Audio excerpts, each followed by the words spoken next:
Bonjour à tous et très ravi, très content de vous retrouver ce matin pour qu'ensemble nous puissions parcourir les principales unes en kiosque au Cameroun. Nous allons commencer ce vendredi avec le quotidien vert Émergence qui a sa grande une ce matin, s'intéresse à la contestation de la légitimité de Paul Biya à la tête du RDPC et nous fait savoir que le juge se déclare incompétent. Le verdict a été rendu hier. Le conseiller municipal de Monatélé, Léon Tyler Onana, le plaignant dans cette affaire-là, promet d'interjecter appel. C'est à retrouver ce matin à la page 5 du journal. Présidentielle 2025 également, on en reparle. La diaspora chrétienne somme l'église protestante camerounaise de rompre le silence. Dans un mémorandum, elle appelle cette église à tirer l'exemple de sa consoeur catholique. En savoir davantage, c'est parcourir la page 4. Et puis, pont sur le fleuve Logan, le ministre des Travaux publics évalue les travaux d'aménagement socio-économique ce matin. Nous poursuivons le périple de ce jour avec le partenariat défense et sécurité qui est affiché ce matin à la grande une du quotidien Info Matin. C'est 7 coopérants militaires français qui ont été honorés. D'ailleurs, ils sont présentés ce matin à la page 8. Exercice budgétaire 2025. Le ministère de la Recherche scientifique et de l'innovation recrute 80 chercheurs. Une information à retrouver ce matin en parcourant les pages 2, 3 et 4 de Info Matin. À la grande une de mutation, c'est Jacques Famdongo qui s'exprime. Le Sud n'acceptera pas cette tentative de parricide politique. En savoir davantage, c'est parcourir la page 8 du journal. Et nous avons le quotidien Le Messager qui en parle également lorsqu'il titre Jacques Famdongo, Biya, l'homme nation. Chef de la délégation permanente régionale du RDPC pour le Sud, il réagit au contre-appel des fils et filles de cette région, appelant à tourner la page du chef de l'État. Accès à l'eau potable à retrouver un pied de une ce matin. Zogo Manga à bonne source. Là, c'est une interrogation. En savoir davantage, c'est parcourir les colonnes de Le Messager. Le tri-hebdomadaire La Météo pour sa part ce matin s'intéresse à l'amélioration de la qualité de service et nous fait savoir que le conseil d'administration apprécie les actions engagées par la direction générale de l'agence de régulation de télécommunications. Ce matin, le quotidien Econews pour sa part, s'agissant d'industrie extractive, nous parle de l'artisanat camerounais comme un levier inattendu pour la richesse mondiale. La Banque mondiale et le GPE ce matin sont également affichés comme architectes d'une éducation sous influence. Toutes ces informations ainsi que bien d'autres, vous les aurez ce matin en parcourant les colonnes du quotidien Econews. Parlons de santé avec le quotidien de la santé qui s'intéresse à la drépanocytose. Éco-santé, ce matin, nous parle du Gédré-Pacam qui appelle à un changement de regard et à une meilleure prise en charge de la maladie. Ce 19 juin 2025, dans le cadre des mercredis de Pasteur, le groupe d'études de la drépanocytose du Cameroun, en partenariat avec le Centre Pasteur du Cameroun, a organisé une conférence débat intitulée Drépanocytose en milieu sociétal et familial, enjeux et défis. L'événement a invité à une réflexion approfondie sur les dimensions psychosociale et familiale souvent négligée de cette maladie. Nous continuons ce matin avec le quotidien L'économie qui s'intéresse aux pays comme la France, les Pays-Bas, la Chine, l'île Maurice.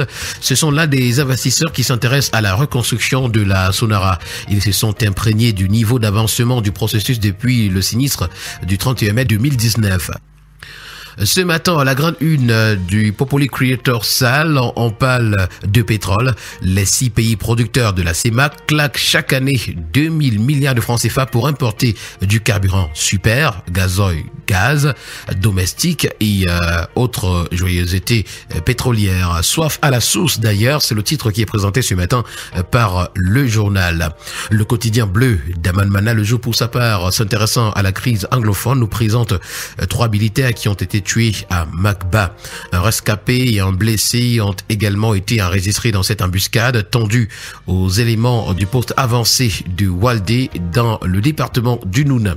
En petite une ce matin, c'est une alerte qui est lancée. Le financement de l'éducation préoccupe les syndicats ce matin. C'est à retrouver. Nous poursuivons avec le quotidien d'information générale et d'enquête Le Témoin qui parle de justice et de vie politique et nous fait savoir que la cour d'appel de Marois confirme la légitimité de Cabral Libby à la tête du PCRN. Dans une décision rendue le 19 juin 2026, la chambre civile et commerciale de la cour d'appel de l'Extrême Nord a rejeté l'appel de Robert Kouna et confirmé la légalité des résolutions du Congrès qui a porté l'honorable Cabral Libby à la présidence nationale du Parti camerounais pour la réconciliation nationale, PCRN. Le quotidien à capitaux publics Cameroun Tribune pour sa part ce matin parle de scolarisation en zone de crise ce matin et nous présente les conquérants du savoir. Dans la région de l'Extrême Nord, le département du Logone-Chari est exposé à l'insécurité de Boko Haram et au changement climatique. Coupés des salles de classe, les enfants en paient le prix fort. Mais grâce au programme d'éducation accélérée mis en œuvre par l'État avec l'appui de son partenaire Plan Cameroun, mais aussi la contribution dynamique de parents et d'enseignants dévoués, la flamme de l'école se ravive progressivement. Le grand reportage que nous propose le Cameroun à ce sujet est à retrouver ce matin des pages 11 à 14. Le quotidien Le Citoyen pour sa part, s'agissant d'infrastructures, nous présente l'Africa Foot ressuscité. C'est Samuel Eto'o qui a réussi son pari. Après 12 ans d'abandon, le siège de la Fédération camerounaise de football va bientôt être réceptionné, marquant ainsi un nouveau départ pour le football camerounais tel que présenté ce matin à la page 8 du quotidien Le Citoyen.